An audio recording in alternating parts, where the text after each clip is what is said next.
ẹ tún wá gbọ́ ẹ káàbọ̀ sí oríkànnì tó wá gbọ́ oríṣiríṣi nǹkan tó ṣẹlẹ̀ nínú fídíò tí ó wà lẹ́nu ẹ̀wọ́ oríṣiríṣi ọ̀rọ̀ àṣírí ni ó jáde nínú fídíò tẹ́lẹ̀ yìí tu oríṣiríṣi ọ̀rọ̀ ẹ̀wọ́ tó wá lé kéègbà kọ́kọ́ ní ẹ̀dá àbùmọ̀ lókun gba like comment subscribe kí ṣe àwọn fídíò wa ìgbàlùmọ̀ àti ìgbàlù àwọn kọ́ńtẹ́ǹtì wa ẹ̀wọ́ ká má fi ọ̀pọ̀lọpọ̀ wọ́n á fi pẹ̀lú wọ́n lè fi àwọn fẹ́ ká sọ ìgbà bẹ́ẹ̀. Stopping you to tó tán tí wàá rí bí iṣẹ́ many of them wọ́n ní mental illness wọ́n ní wèrè wọ́n ò fẹ́ gbà wọ́n ní admin pé orí wọn ò pé ìkọ́ wa kàn máa wí pé you have many things to do and o fìyẹ́lẹ̀ wàá máa lọ ṣe nǹkan tí o right disgracing yourself so n tí mo fẹ́ sọ ni pé kéwọ̀n ló ní mental illness àti àwọn ọmọ ẹ̀ yà mọ̀ pé kí kéwọ̀n tó máa fi ogun jà orílẹ̀-èdè wa kéwọ̀n fogun jà wá ní orílẹ̀-èdè tẹ̀bámu kó tó máa fogun jà orílẹ̀-èdè wa ó ti plan is a plan thing gbogbo problem tá à ń face ní Nàìjíríà lónìí is a thing táwọn èèyàn ti plan for long time oríṣiríṣi ló ṣẹ̀bẹ̀ sí ṣẹlẹ̀ so gbàtẹ́yìn bá bẹ̀rẹ̀ tó má bẹ̀rẹ̀ sí disclose many things that's gbàtẹ́yìn ṣe ẹ̀rẹ̀ ẹ̀yìn máa sọ yẹn kéwọ̀n has a lot of children and he has brainwashed a lot of people too even tó bá ń pààyàn báyìí kán rí ọ̀bẹ lọ́wọ́ kéwọ̀n ẹ̀gbọ́n má pẹ̀jẹ̀ fún mi some people will be standing by him kọ́ dẹ̀ máa sọ pé irọ́ ni wọ́n pa mọ́ a máa ṣe ọdún àwọn tó bá ń ṣe irú nǹkan bẹ́ẹ̀ yẹn definitely wá ti mọ̀ pé ìkà làwọn náà ẹni tó bá rí èèyàn tó ń dúpẹ́ èèyàn tó dẹ̀ sọ pé wá ti mọ̀ pé ìkà náà ni wọ́n means láti máa jù wọ́n so K1 has suicide mission ní K1 fẹ́ ṣe yẹn tó bá jẹ́ ní abroad wọ́n lè ló fẹ́ ajak play yẹn bí àwọn tó ń ṣe suicide mission K1 náà lè ṣe because he believe that ṣe bá wo apology to tender fún àwọn èèyàn tó tender sí Nàìjíríà ó ní I want to apologize to my fans kò apologize sí Nàìjíríà to the entire Nigeria no apology for it but for my father that's President Bola Ahmed Tinubu you understand Ọlọ́run má jẹ́ ká ṣàgbákò láyé ni àwọn kan wà tó yẹ pé ó ti mọ̀ wọ́n ìdọ̀tí inú ilé ẹ̀ náà jẹ́ wọ́n ti jẹ́ wàhálà fún ẹ ogun ni o torí bí K1 ṣe wà yẹn gan ogun ló jẹ́ fún President Bola Ahmed Tinubu ogun bá wàhálà ló jẹ́ tó ti yẹ mẹ́ẹ̀ and ó dẹ̀ ń blacklist wọn ni with mental illness tí màá yẹn ní ó ń blacklist wọn now nígbà tó jáde tó ní I apologize to my father that's ẹ máa gbọ́ ọ máa play ẹ̀ sìn apologize to my father that is our able president of Nigeria and I apologize to the àwọn tó ní plane yẹn that's the private jet and I also apologize to the fans there and boy and family kòkò mẹ́yẹn so that's the three people tí mo rí pé ó dẹ̀ ní pé òun gbé omi dání because of health condition òun baba ńlá irọ́ ni ṣó ti yé yín kò sí health condition tí wọ́n máa sọ pé téèyàn bá wà hydrated nígbà míì ó ti yé o lè máa mú mi bọ̀ kò sí doctor kan tí wọ́n doctor kò lè sọ fún ẹ kó kò máa mú mi everybody know that drinking water is necessary but kì í dẹ̀ pé kó máa gbé kiri kó dẹ̀ ṣe mọ́ ṣe sọ pé kì í ṣe omi ló wà nínú ibẹ̀ yẹn omi kọ́ ni K1 gbé dání ṣó ti yé yín K1 tó bá jẹ́ pé wọ́n gbà láyè láti wọnú play yẹn náà ó lè dánú play rú ó lè ajá play yẹn kó ṣe bí ipò tìmọ̀tí yó you understand me so ó lè fẹ́ cause just some harbor kankan lè forúkọ ẹ̀ because àwọn èèyàn ó wò pé òun ti ṣẹ̀ ní Nàìjíríà ìwọ̀n tí ẹ̀ ń nà òun gan òun tó fẹ́ ṣe nǹkan míì ó ti gbá EFCC létí nothing will be done meaning that ìgbà tó ṣe òkú yẹn gbà yẹn ó abuse naira àwọn ẹlòmíì tí ò tiẹ̀ ṣe tó wọ́n ti wà lẹ́wọ̀n wọ́n ti jẹ́lu wọn nothing will be done because K1 is above the law of Nigeria do you understand òun náà ló ṣẹ̀dẹ̀ ṣe dé lẹ́sẹ̀kẹsẹ̀ bó ṣe ń misbehave ní playing ground yẹn busy calling people àwọn tó ń pè yẹn ó mẹ́ni tó ní jet private jet ó mẹ́ni tó ní airline ó mẹ́ni tó ní gbogbo wọn but òun kọ́ ló ní wọn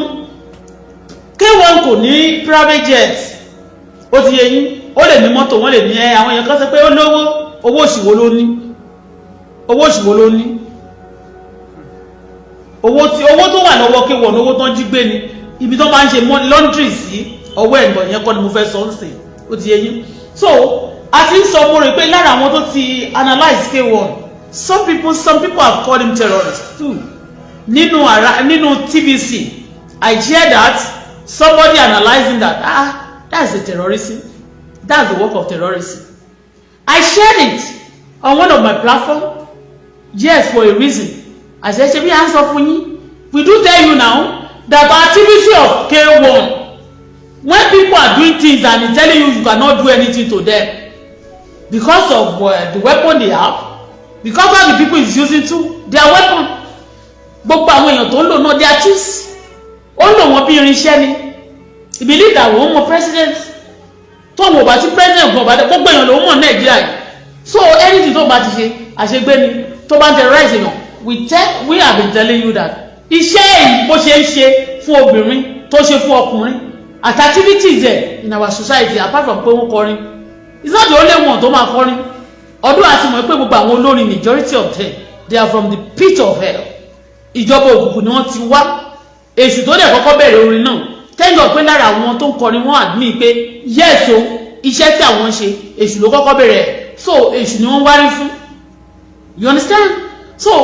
K1 náà gbà tó máa tọ́ tender apology ní ò fẹ́ dá sọ̀rọ̀ yẹn látọjọ́ tó ti ṣẹlẹ̀ ọjọ́ Monday ló ti ṣẹlẹ̀ gbà tí mo kọ́kọ́ rí lọ́jọ́ Monday yẹn mo wé pé irọ́ ni wọ́n pa mo wé pé ṣé K1 lélẹ̀ ìṣá torí ó wà so time money àwọn eléyìí ti bẹ̀rẹ̀ gbà tó di Tuesday the video ó kọ́ mẹ̀rẹ̀ sí fly dáadáa wọ́n á gbé jáde pé ojú ẹ̀ mọ̀ ní tòótọ́ mo kọ́kọ́ sọ fún ọmọ mi rẹ́rìn pé it's not possible mo tún sọ fún mo ní òun ní ó ní if I don't see the face I will not believe it because it's not normal. You understand me? Everybody ọmọ inú gan ọmọ ìkókó mọ̀ pé it's not normal. Àwọn tó máa jáde tó bá máa sọ̀rọ̀ fún K1 pé tó ṣe yẹn ó right they are criminal like him àtàwọn ọmọ ẹlẹ́gbẹ́ ẹ̀ ó dẹ̀ lọ́mọṣẹ́ gan tó pọ̀ ọmọṣẹ́ náà ni àwọn tó relate mọ́ ọmọṣẹ́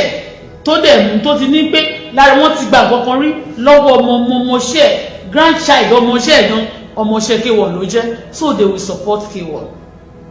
You understand? Many people ti analyze pé K1 o activities àti nǹkan tó fẹ́ ṣe mẹ́ẹ̀ bíi terrorism kò ṣe pé ìgbà tó bá lọ jack plane nìkan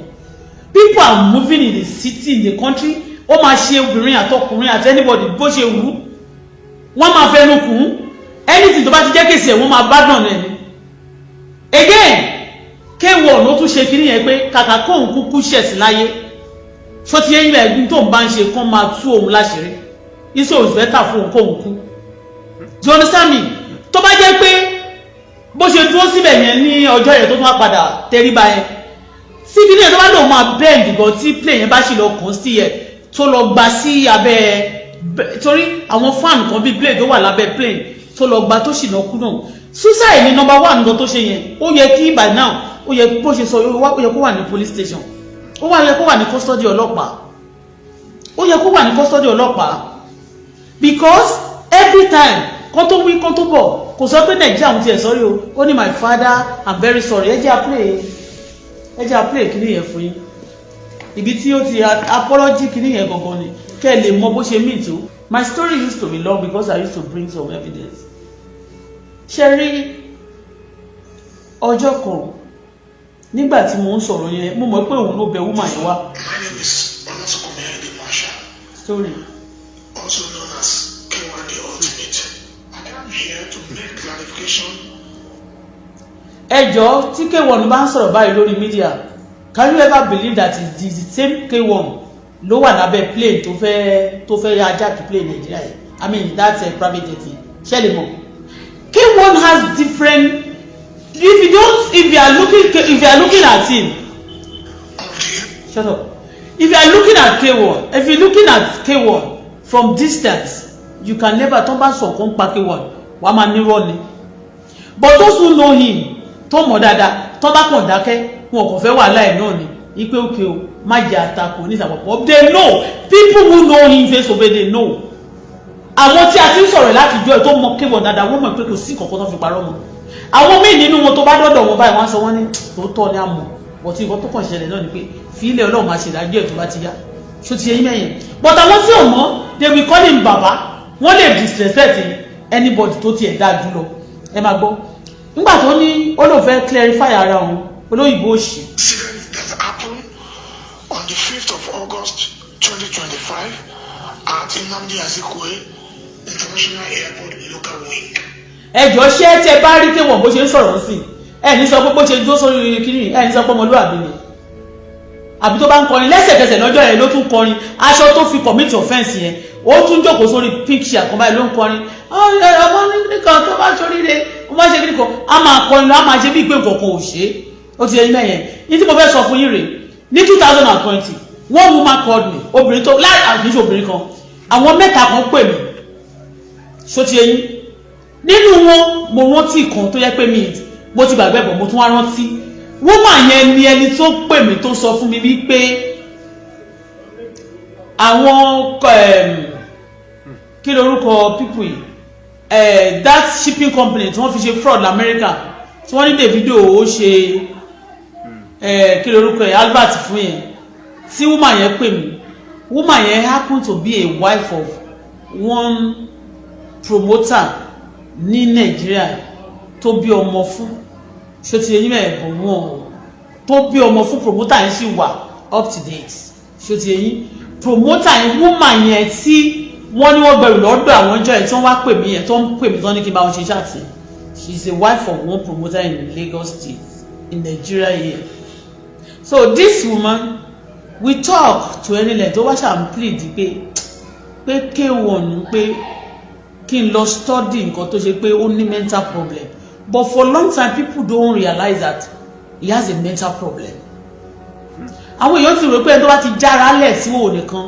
tí ò wẹ̀ déédéé mọ́ tó ṣe kínní ẹ̀tọ́ sàn pọ̀ nìkan ni wòye pé woman yẹn ló kọ́kọ́ sọ ó ní iná níjọ́ yẹn mo google ẹ̀ mo wá ní ó ní kí n lọ google ẹ̀ mo lọ google ẹ̀ ó ní tó ń ṣe ó ní it's part of chronic mental illness ni you understand me ó ní kí n lọ google ẹ̀ ó ní àwọn tó bá ó ló pọ̀ àwọn tó ń ṣe ó ní bọ́ Nàìjíríà wọn ò kì í fetí sí i àti tó bá dẹ̀ ní chronic mental illness tí ò gba medication torí Wasiu kò tí ì lọ sí ọ̀dọ̀ àwọn tó ń treat ọpọlọ rí kó sọ pé òun ní issue kan bá ń treat ẹ̀ àwọn ọmọ tó bí náà kò sí kọ̀ọ̀kan nínú wọn tó gbé lọ sí ilé abidjan tí ń tọ́jú ọpọlọ kó sọ pé bá wo ọpọlọ dádì wà pọlọpọlọ dádì tí ó máa ń spark ó bàjẹ́ they count it as fun they count it as kìíní kan ni sotiye now blackmailing people blackmailing the president bá ṣe ń sọ̀rọ̀ lọ́wọ́lọ́wọ́ báyìí ṣe ni K1 blackmail president ó dẹ̀ lè máa ṣe so that people can hate him for I am telling you K1 ṣe àwọn míì they will love you they will show love to you face to face but their attitude towards you is kí gbogbo ayé kórìíra ẹni now he's begging Nigeria I mean he apologized to Kiyamu our aviation I mean kí ló ń pè wọ́n minister he apologized to President Bola Ahmed Tinubu too Nigeria gan kò apologize because kò can't see wa as anything tó ti yẹn mẹ́yìn ó tún bọ̀ dájì òun ló kọ́kọ́ pè ìyẹn mi pé I know President Tinubu when I apologize to him now the only one tó lè sanction me and I'm telling you this country our president of Nigeria President Bola Ahmed Tinubu is number one but at the same time he cannot rule this nation alone they are bored but he's a number one being number one doesn't mean he's the whole Nigeria pé àwọn nìkan ni the whole Nigeria ṣó ti yẹn mẹ́yìn. And knowing this president K1 have committed a lot to ti forúkọ president kì í ṣe òun nìkan ló ń ṣe àtàwọn cohort ẹgbẹ́ yẹn wọ́n ti fi commit a lot of crime misbehaving in the society terrorizing people a sọ fún wọn pé terrorist téèyàn bá ti ní chronic mental illness tó bá tó stage kan èèyàn máa wù pa terrorism yẹn let me tell you a lot of these people tẹ̀rí pé èrè kojú lásán náà fi ń sinwin ni it's because of their mental ṣé ìwọ́ta rẹ̀ bá yá o kò lè dédé wò yàn pé mo dẹ̀ máa pa ẹni dànù ni ó dẹ̀ máa pa mo dẹ̀ máa ṣe báyìí ó dẹ̀ máa ṣe they are sick and sick people majority of those people with chronic illness mental illness they are terrorists wọ́n máa bẹ̀ sí pa èèyàn ní nobody go ìyàn máa dàbí èṣìṣì báyìí lójú wọn ni ìgbà tó wà yẹn gan ó kàn máa wá hide under influence ipò tí mo ti yó ibi K1 tí ò bá mọtí ó wà lọ́ndà influence K1 ní mọtí bó ṣe sọ pé tí kọ́ ló gbé yẹn ọtí ló gbé olóògbògbòrò ni ẹgbọ́jà wá tó bá tún sọ pé ẹgbọ́jà wá bẹ́ẹ̀ yẹn àti gbogbo nǹkan tó fẹ́ mu sí kò sí nǹkan tí ò mu K1 bó ṣe wà yẹn àfìgbà tí ààrẹ ò yá nígbà yẹn K1 is a mad person K1 is terrorizing people and he has been clear to the world that pé wọn ò kúrò mọ́ and he still telling you that terrorist lòun orí ọpọlọ ti dàrú Àbújá tó ti ń bọ̀ ni ó lọ tọrọ nǹkan kan ni ìtọ́ lọ tọrọ yẹn bóyá president àbí àwọn tó lọ bèrè bóyá wọn ò sanction kìíní yẹn bóyá wọn ò accept ẹ̀ ó wá fẹ́ commit suicide torí pé obìnrin pò fẹ́ jọba Ìjẹ̀bú ṣé nísìnyí wọ́n máa tún wá fẹ́ tó níwèrè tí ọpọlọ ẹ̀ tó ń pa èèyàn tó máa ń bayé jẹ́ wọ́n máa fi jẹ ọba ní Ìjẹ̀bú ẹni bá fi K1 jẹ ọba torí gbogbo èrè tó rìn kiri yẹn torí òun ló ṣe wá bẹ̀rẹ̀ pé kó má rìn kiri bolo ṣó lè máa pè lórí fóònù gbogbo tó bá pè tó bá sọ lórí fóònù ó máa wà recorded wọ́n ṣe ní kó jókòó àṣẹ sọ pé 6 months wọ́n fún yẹn gan ó kéré house arrest ló yẹ kó wọ́n fún àmì house kó gbé sọ́gbà ẹ̀wọ̀n gbọ̀ngàn ọjọ́ tí K1 ti ń ṣe offence ní Nàìjíríà kò lọ ẹ̀wọ̀n rí K1 have been committing a lot of crime a lot of offence ó ní ìbọn pa ọmọdé kì í ṣe pé mo bá tiẹ̀ jẹ́ ó ní ìbọn pa ọmọ oṣù ó ní ìbọn báyìí direct ló gba ọmọ yẹn straight bullets 2014 kan ní àbí 15 ṣé K1 ló pa èèyàn àbí kò pa èèyàn kí ni wọ́n ṣe sí in the country that tó ní ọba tó ní ìjòyè tọ́mọ́sá ọ̀rẹ́ ti ẹ̀mí kó tó di pé wọ́n pa bàbá ọmọ mi K1 fi kọ orin sí etí mi báyìí àti Àbíkẹ́ sọ pé ìwọ ni ilé ìlànà ariwo tí máa sọ lẹ́nu iṣẹ́ mẹ́ta wọ́n máa fẹ́ pa èèyàn wọ́n máa show with boldness who are they are terrorists and when you are calling them they tell you are lying is back me he jealous them kí ni wọ́n ní tó fẹ́ jealous K1 stole from me K1 stealing from people K1 blackmailing people look at the way he's sitting down now K1 ti ẹ̀ máa sọ pé when you look at him the way he's talking now you think that he's a normal person mo kàn sọ fún yín ni woman yẹn sọ fún mi pé ara K1 ò yá for long but àwọn ọmọ ẹ̀ pé ẹnu ẹ̀ ò lè ẹ̀rù ń bà wọ́n láti àtàwọn èèyàn kò sẹ́ni tó lè bá pé kò gbádùn tẹ́kí lọ gbùgbùn nǹkan tó ń ṣe woman tó sọ̀rọ̀ tó gbẹ́jọ́ Davido wá fún mi jọ yìí woman yẹn ó close mọ́ K1 gan torí àwọn ṣe mọ̀ pé gbogbo àwọn obìnrin tí wọ́n ti máa lé jáde lé ọkọ tí wọ́n máa lé sílùú òyìnbó yes wọ́n lé wọn sílùú òyìnbó so wọ́n bẹ̀rẹ̀ sí gbogbo property wọn àti wọn tó bá ní ní Nàìjíríà adìjẹ lòmíì wọ́n máa gbogbo àwọn ọmọ kéékèèké tó bá tí àwọn ilé ìran wá ṣe wọ́n máa jẹ owó wọn so wọ́n máa rán wọn níṣẹ́ ẹrù wọn these criminals will be controlling it whatever they have in Nigeria the criminal will be controlling it wọ́n máa fi system sọ pé àwọn ń bá wọn tọ́jú ẹ̀ ìwọ ló wọ́n máa san bills gbogbo àwọn ọmọ tó bá ń bá wọn ṣiṣẹ́ àtàwọn wèrè tó ń bá lò láti bẹ ìjà pápá K1 ó lọ sí Àbújá in tó lọ bèrè yẹn ó lọ bèrè nǹkan kan ni ó rí pé by fire by force ló fẹ́ jọba Àwùjalẹ̀ tẹ bá dẹ̀ tún fi Àwùjalẹ̀ tẹ lọ fi K1 yẹn tó bá ya wèrè jẹ Àwùjalẹ̀ ọdún mi ìṣọmọ Ìjẹ̀bú ṣe mọ̀ pé kò dẹ̀ síbi ṣe mọ̀ pé kábíyèsí ọba Àwùjalẹ̀ náà wà láyé kò síbi tí wọ́n tàn dé tó bá fẹ́ bá president sọ̀rọ̀ wọ́n bá sọ̀rọ̀ ṣe mọ̀ pé ìkọ́ ọba Àwùjalẹ̀ of Ìjẹ̀bú ṣe mọ̀ pé ipò tó lágbára ni tẹ bá lọ fẹ́ tó ní ọdẹ orí jẹ́ kò sí tó kàn wá ọ̀ kò sí tó kàn wá bọ̀ tàwa kàn wá mi bá a máa take note of things a lè máa sọ kẹ má ṣe nǹkan kan sí lónìí nítorí pé my daddy ìgbà míì á pe president daddy òun ìgbà míì á tún pè ní brother òun ìgbà míì á tún pè lórúkọ ìgbà míì á tún pè lọ́rẹ̀ẹ́ òun ìgbà míì tó bá wù ló máa ń pè ẹ̀ ń gbọ́ ní tó bá wù Wasiu ló ń pe president our able president of Nigeria kò ṣẹ̀ṣẹ̀ kí ọmọ yàn ṣẹ̀ṣẹ̀ ní kí ọmọ yàn ni bọ̀ wá mọ àwọn ẹlòmíì báyìí àkóbá àti àdábá ni wọ́n máa kó báyìí ìtọ́ bá kó bá wa kò sí ẹ̀gbọ́n lè kó bá wọn ò dẹ̀ kì í ṣèkà fẹ́ni tí ó bá ṣe burúkú fún wọn torí wọn ti ráyè tí ìwọ tó ní nǹkankan ìwọ tó ní nǹkankan yẹn gan wọ́n fẹ́ ṣe dáadáa wọ́n fẹ́ ṣe burúkú fún kọ́ dẹ̀ máa tẹ̀lé lẹ́yìn bí ẹni fẹ́ràn ẹ̀ kọ́ máa blackmail ẹ̀ kọ́ máa bá yí ẹ̀ jẹ́ wọ́n dẹ̀ máa ṣe bí ẹni fẹ́ràn ẹ̀ wọ́n máa gbé pé ẹni bá lẹ́ni lẹ́yìn aṣọ kìdíkan èèyàn láṣọ mi o èèyàn láṣọ mi kò sí irọ́ ni aṣọ yẹn wọ́n ti da yèrèpè sí yèrèpè tó bá fi aṣọ wọn bóra tó orí kéwọ̀n tó pè láṣọ ẹ̀ yèrèpè ló fi bóra ṣe gbọ́dọ̀ mọ̀ náà jáde torí ẹ̀ ní ló ṣe lọ tírẹ̀nì yẹn èyí tó ń pè ní dámì yẹn ló ṣe tírẹ̀nì ẹ̀ ló ṣe jọ́ tìwàtìwà ẹ tó kọ́kọ́ fẹ́ tírẹ̀nì nígbà yẹn ìyẹn máa ń wojú ṣe ó dẹ̀ wá ṣe tán ó tírẹ̀nì dámì ni irọ́ tó bá gbé wá kalẹ̀ tó bá fọ́mọ wa lórí báyìí dámì máa gbé ni torí pé ó jẹ́ lọ́ọ̀yà criminal lawyer ṣó ti yé bẹ́yìn a máa sọ báyìí lójúkorojú irọ́ ni wọ́n pamọ́ ní ìkọ́tẹ́ rí kòròkòrò báyìí olóògógóró kò sí nǹkan tí K1 kì í mu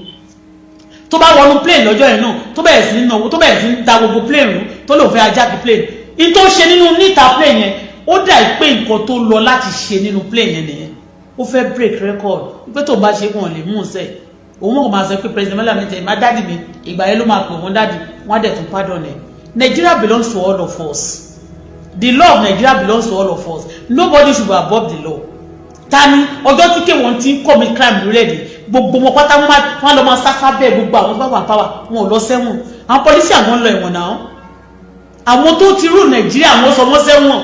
ìbí ìjọba ṣe sọ sẹ́wọ̀n wọn fi sítẹ̀mù fún wọn lábẹ́rẹ́ ikú kọ́ máa lọ kú dànù kọ́ máa kú kọ́ lè kúrò láyé kí wá ní K1 ní ìgbà tó wà ní tí president Tinubu Buhari wà lórí oyè ó gba oyè tán fún ní àwọn award tán fún gbà yẹn tó ní kán fóun gbogbo bí tó bá ti lọ wáyé ó fẹ́ gba nǹkan ní gbígbà yìí ní tipátipá ńgbà yẹn náà mo wá wò pé award wo ni bàbá Buhari fún kò dẹ̀ sẹ́ni tó bá ti fún Wasiu ní award tí ò ní bí pé kí aburú kó ṣókú bí pé kó máa kàn déédéé síkì kó máa déédéé rí àtàkì oríṣiríṣi náà ló máa ṣe wọn bí kò burúkú kò máa ṣe wọn bàbá Buhari tó fún ní award ló sì òun ló ti lọ yẹn àmọ́ award tó lọ gbàngbà yìí kéwọ̀n ní lọ́dọ̀ gbá kéwọ̀n ní lọ́dọ̀ àwo kéwọ̀n ní lọ́dọ̀ kòkò bàbá àṣàṣì kéwọ̀n ní oníkan ló wà lórí èdè Nàìjíríà ní oníkan ló máa kọ́kọ́ kọrin tó ajá kì plane tó wá ṣetán tó sẹ́rẹ́ jẹ́ àgbọ́ my even father èní nítorí tó mọ̀ pé ẹ̀ṣẹ̀ yẹn wọ́n ti jojú ó mọ àmọ́ pé ó máa mọ kìyàmù rí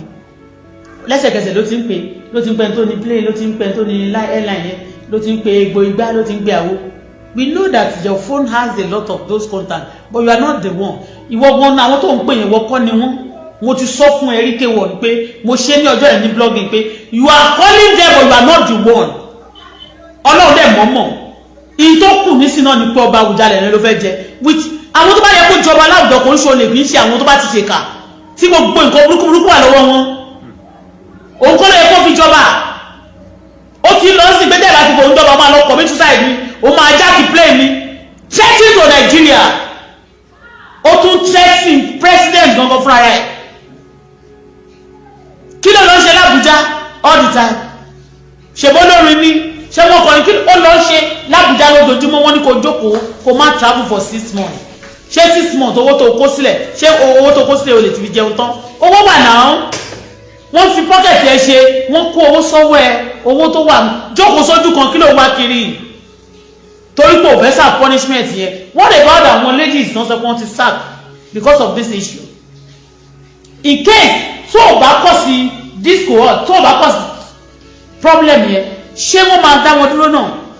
you have caused problem for those people you provoke people especially at times ladies systematically you ruin instead of you promoting ladies orun wọn ejò ni mo rí tó rún àwọn obìnrin láyé you are not promoting ladies you ruin their career èyí tó bá wà lọ́wọ́ èyí tó bá promote ó kàn fi ṣojú ayé ni you promote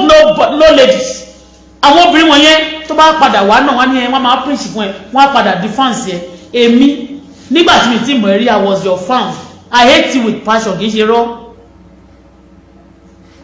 your apology èmi kọ́ ló tender ẹ̀ sí but the whole Nigeria cannot and if Nigeria rejects your apology the president also should reject it because the president doesn't elect himself into the power and your vote alone and your president is not the one that took him to that power to the authority post the authority the post president jókòó sí kì í ṣe tiẹ̀ you have cost him a lot of people tí ó yẹ kó hate wọn gan ló hate wọn you have been that president was hate kan tó dé ipò yẹn náà àwọn Yorùbá hate wọn not because of him alone because of you hooligans you and what dem lórí àwọn hooligans wọ́n lórí gbogbo wọn pátákórógódó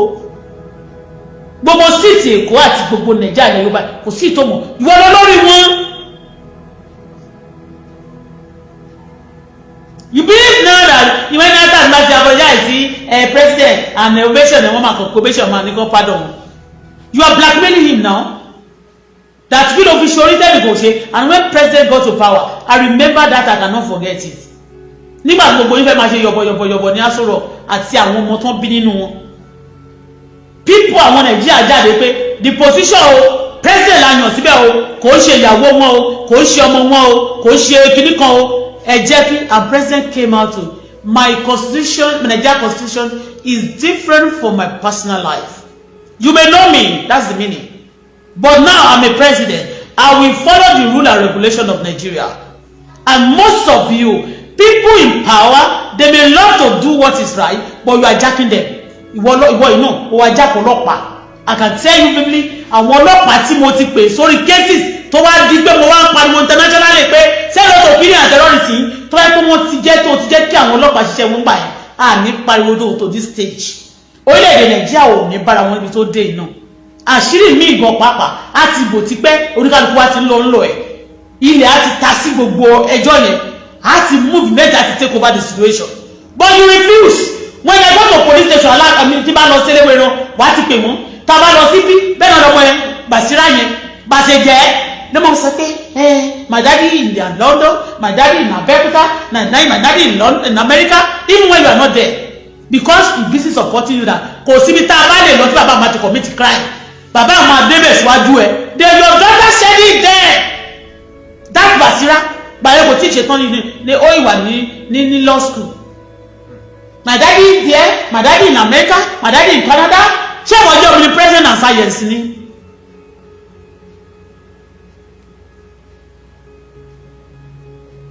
Now you are telling, hey, my every president of Nigeria. Ṣé Nigeria ṣé president nìkan ló ṣe sí ni? Just for people to know, everybody mọ̀ pé o ní nọ́mbà wọn lọ́wọ́. Send message to who?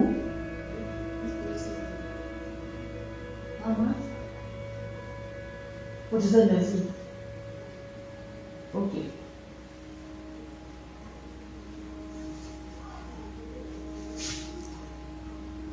Ẹ wọ́n lọ ra wá sí tó bá ti ra wọn máa sọ fún kó wá ṣe. So everybody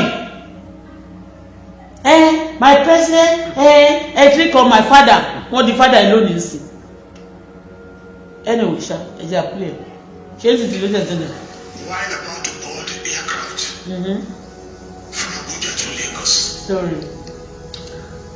The incident is highly regrettable because I have contributed the better part of my life in the past 50 years to the growth and development. Níbo ni? The growth. Kò sẹ́ni tó mọ̀ ẹ́ tó grow. Me is some politician tó bá fi pa mú débẹ̀. With the growth of Nigeria, consolidate growth in me fún wa.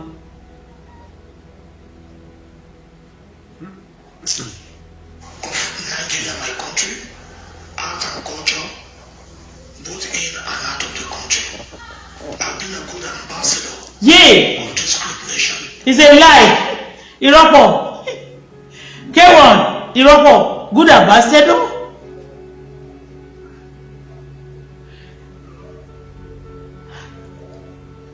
Ìwọ tí ìyàwó kan ò bá kan lọ́wọ́ ẹ̀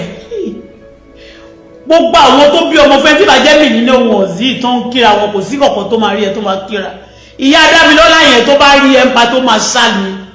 tó bá fẹ́ fọ́ọ̀kan báyìí á rí báyìí ni good ambassador ó gbọ́kọ̀ tálùkùrá ní sọ ni àti bíbélì ẹni tó bá máa jẹ́ good ambassador ó máa jẹ́ tó pọ̀ obìnrin lè. You are not a good ambassador. You are just saying that pẹ̀lú ẹnu lásán ni. Ọ̀tọ̀ ni tó máa sọ kéwọ̀n ọ̀tọ̀ ni tó máa ń ṣe. You that will promise heaven and earth bó ṣe máa sọ báyìí náà ni just to say something. Ọ̀tọ̀ ni tó bá sọ ọ̀tọ̀ ni tó máa ń ṣe náà. Ìwọ tó gbé ọtí dání tó sọ pé mi ló gbé. Ìwọ tó máa ṣe nǹkan burúkú tó máa sọ pé rere ló ṣe. Ìwọ tó máa gbàdọ́ máa sọ pé tó bá ṣèkà fún èèyàn tán lójúkorojú ọ máa sọ pé ìgbà tí n bá ti ní kí tọmọ ẹnì kéjì yìí ó máa dá o. Ìwọ ni bá ti ṣe ìwọ tó ń ṣe ìkà. Ambassador. Indeed. If you are a good ambassador, má gbàgbé kéwọ̀n nígbà tó jẹ máyégún ayé bàjẹ́ sí.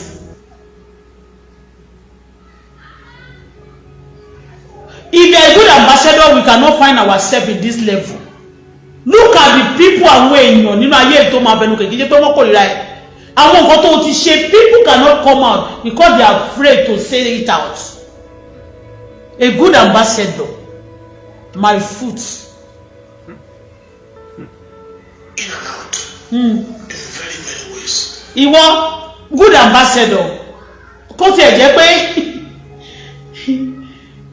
mùsùlùmí tó lóbó ní ìmọ̀ nǹkan tó ń ṣe ní ìmẹ̀sìn tó ń ṣe torí ìwọ ni ilé aláwọ̀ ìwọ ni ní gbogbo ẹ̀ ìwọ ló máa dé blue and nìkan tó máa dé padà báyìí sórí títí bẹ́ẹ̀ but nǹkan tí mo fẹ́ sọ fún ẹ lélẹ̀ àwọn gbogbo ọmọ tó bí àwọn ìyàwó wọn àwọn ìyá tó bí àwọn ọmọ ẹ̀ a good ambassador you will start from your home kò ṣe kó máa sọ pé all my children too I send my children to university majority of our ọmọ ẹ̀ òyìnbó ló bẹ̀rẹ̀ tírénì tó bá wà nílùú òyìnbó ètò wà Nàìjíríà ìyá wọn tírénì wọn tó bá tó stage kan wàá ṣe ìgbà wọlé ó ti yé say just to cut the story short you are not a good ambassador stop lying Stop what? Stop lying. Ẹni tó fún ẹ lóyè ní àkú ní Mayegun of Nigeria mi Mayegun ọba yé jẹ́ lọ́jọ́ tó fẹ́ lọ gba oyè yẹn ó kó gbogbo àwọn thugs ó kó wọn lọ àfihàn ni wọ́n dá gbogbo ẹ̀rù pátá wọ́n bá gbogbo ẹ̀ jẹ́. Mayegun, do you know the meaning of good ambassador? You liar, you that promise ladies that you fail, you that steal from people, you that support evil, you ìwọ tó yẹ pé K1 má máa sọ mọ́ òpùrọ́ kìí ṣe good ambassador, ìka ìwò kìí ṣe good ambassador, àpọ̀mọlẹ́kùnjà yóò kìí ṣe good ambassador. Stop your bullshit. Somebody like me should not be found in such incidents. Okay, that's thank God you judge yourself. O tún shoot ara ẹ bayo fúnra rẹ̀ ló yìnbọn parẹ́. O sọ nísìn pé somebody like you. Ìwọ kí fo nígbà sílẹ̀ gbogbo ètò wá sọ you are just saying anybody can come out and start talking. You are yarning. You just want to say whatever. And you know what? At times actions speak louder than voice. Your action nínú ẹ tó bá ṣe action ẹ o ní láti ṣàlàyé irú èèyàn tó jẹ́. Your action many times ó sọ irú èèyàn tó jẹ́. Action yẹn òun náà dẹ̀ ni wọ́n rí fún gbàgbáyé rí ẹ. Èyí tí wọ́n wá ń sọ sí orí àti ó ṣe drama fún wa. Má ṣe drama, má ṣe bẹ́ẹ̀. Stop lying. In tó bá wà tó bá jọ tí gan ló mú in tó bá wà nínú ọ̀rọ̀ tí lọ tí máa ń pamọ́. Okay? Tó bá wà ní tó bá kàn jẹ́ ní tó jẹ́ pé yàn dáadáa tó bá mọ títán ó máa nice sí ni. Tó bá dẹ̀ jẹ́ wèrè tó ti bá ti wọra tán bá ìwà wèrè mo máa jáde ni. If you are pretending ìwọ tó yẹ pé ọ̀tọ̀ ní ẹ nínú ọ̀tọ̀ ní ẹ níta. K1, stop lying.